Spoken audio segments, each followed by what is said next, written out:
കേരളത്തിലെ നിയമസഭാ തിരഞ്ഞെടുപ്പുകളിൽ ഏറെ സവിശേഷതകളുള്ള മണ്ഡലമാണ് നിലമ്പൂർ. കേരളത്തിൽ MLA ആയിരിക്കെ ഒരാൾ വെടിയേറ്റ് കൊല്ലപ്പെടുന്നത് നിലമ്പൂർ മണ്ഡലത്തിലെ MLA ആയ കുഞ്ഞാലിയായിരുന്നു. മുസ്ലിം ലീഗിന്റെ ഉറച്ച കോട്ടയായ മലപ്പുറത്ത് ലീഗിന്റെ അപ്രമാദിത്വത്തെ വെല്ലുവിളിച്ച് കോൺഗ്രസ് നേതാവ് ആര്യാടൻ മുഹമ്മദിന്റെ സ്വന്തം മണ്ഡലം എന്നിങ്ങനെ നിരവധി വിശേഷണങ്ങൾക്ക് അർഹമാണ് നിലമ്പൂർ നിയോജക മണ്ഡലം. 1965 മുതലുള്ള ചരിത്രം പരിശോധിക്കുമ്പോൾ വെറും 4 തവണ മാത്രമാണ് ഇവിടെ നിന്ന് CPM ജയിക്കാനായത്.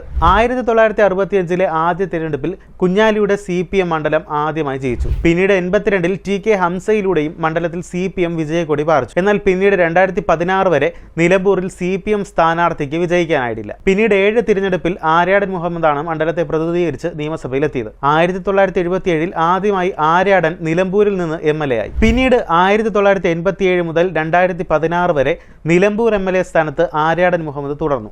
2016 കേരളമാകെ ആഞ്ഞടിച്ച ഇടതു തരംഗത്തിൽ നിലമ്പൂരും CPM-നോടൊപ്പം ചുമന്നു. 47.91% വോട്ടുകൾ നേടിയാണ് അൻവർ കോൺഗ്രസ് കോട്ടയിൽ വിജയക്കൊടി പാറിച്ചത്. CPM നടത്തിയ സ്വതന്ത്ര നീക്കത്തിൽ തവനൂരിനും താനൂരിനുമൊപ്പം നിലമ്പൂരും ഇടതിനൊപ്പം ചേർന്നു. ഇത് UDF-ന്, പ്രത്യേകിച്ച് മുസ്ലിം ലീഗിന് വലിയ തിരിച്ചടിയായി.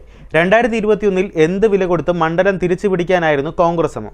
എന്നാൽ അൻവറിലൂടെ CPM വീണ്ടും മണ്ഡലം നിലനിർത്തുകയായിരുന്നു. നിലമ്പൂർ താലൂക്കിലെ നിലമ്പൂർ നഗരസഭയും അമരമ്പലം, ചുങ്കത്തറ, എടക്കര, കരുളായി, മുത്തയിടം, പോത്തുക്കൽ, വഴിക്കടവ് എന്നീ ഗ്രാമപഞ്ചായത്തുകളും ഉൾക്കൊള്ളുന്നതാണ് നിലമ്പൂർ നിയമസഭാ മണ്ഡലം.